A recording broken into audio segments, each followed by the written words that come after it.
Oke baik, Bismillahirrahmanirrahim. Assalamualaikum warahmatullahi wabarakatuh. Sebelum itu perkenalkan, nama saya Imam Habibi dari jurusan Perbankan Syariah D kelas D. Nah, pada kesempatan kali ini izinkan saya menjelaskan atau membawakan sebuah materi tentang pelaksanaan proyek wakaf produktif. Jadi tanpa berlama-lama kita langsung saja masuk. Jadi selamat menyaksikan. Oke, baik. Jadi materi pertama itu adalah definisi wakaf produktif. Nah, apa sih itu wakaf produktif? Nah, jadi wakaf produktif adalah salah satu bentuk produk dari wakaf. Nah, yang dimana pada prinsip wakaf itu produktif dalam arti harus menghasilkan wakaf yang dapat memenuhi tujuannya jika telah menghasilkan hasilnya nanti dimanfaatkan sesuai dengan peruntukannya atau mauku alaih.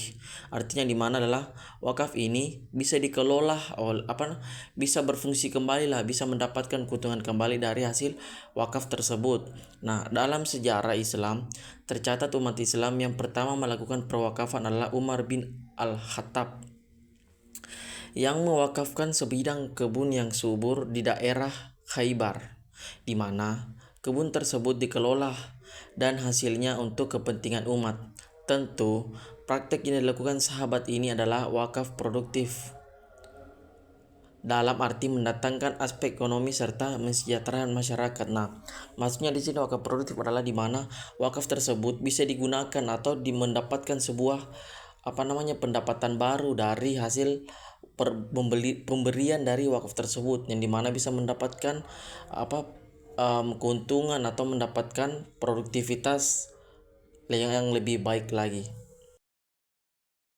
Oke baik, materi selanjutnya adalah studi kelayakan usaha. Nah, jadi studi kelayakan pada hakikatnya merupakan suatu pengkajian yang bersifat menyeluruh dan mencoba menyoroti segala aspek kelayakan proyek atau investasi. Menilai proyek yang akan dikerjakan di masa mendatang.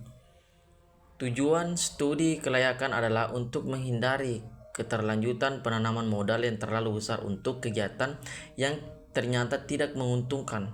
Kriteria yang perlu dianalisis adalah pada aspek pemasaran meliputi strategi pemasaran yang meliputi segmentasi pasar, segmenting, penetapan pasar sasaran atau targeting, dan penetapan posisi pasar atau positioning, serta strategi bauran pemasaran. Oke, baik. Selanjutnya adalah model-model desain usaha. Nah, jadi dalam model-model desain usaha ada beberapa model-model yang terdapat dalam usaha tersebut. Yang pertama, wakaf lahan pertanian. Nah, dalam wakaf lahan pertanian ini contohnya seperti mewakafkan sebuah kebun, yang dimana wakaf ini bisa digunakan kembali oleh orang-orang yang diwakaf, yang dimana bisa saja kebun ini digunakan atau diproduktifkan kembali, diperjualbelikan untuk mendapatkan hasil dari tanah atau hasil dari pertanian produktif tersebut.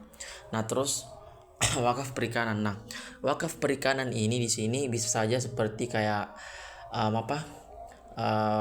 seperti perikanan ikan, menjual tambak udangnya seperti itu, yang dimana bisa digunakan kembali atau diproduktifkan kembali. Nah, terus selanjutnya itu adalah wakaf peternakan, yang dimana bisa saja seperti semacam sapi yang diberikan untuk mendapatkan hasil produktivitas yang dipergunakan kembali. Nah, terus terakhir itu wakaf properti, contohnya seperti rumah. Nah, yang dimana properti ini seperti bangunan bisa saja digunakan untuk membuka sebuah usaha atau membuka sebuah jual-jualan atau sejenisnya ya. Maka dari beberapa wakaf ini bisa dikatakan menjadi wakaf produktif karena wakaf tersebut bisa saja digunakan kembali untuk menghasilkan produktivitas yang lebih bermutu.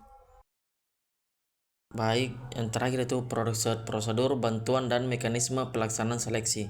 Prosedur bantuan pada proyek wakaf produktif merupakan serangkaian langkah yang dirancang untuk memastikan bahwa aset wakaf yang diberikan benar-benar dimanfaatkan secara optimal dan sesuai dengan prinsip syariah.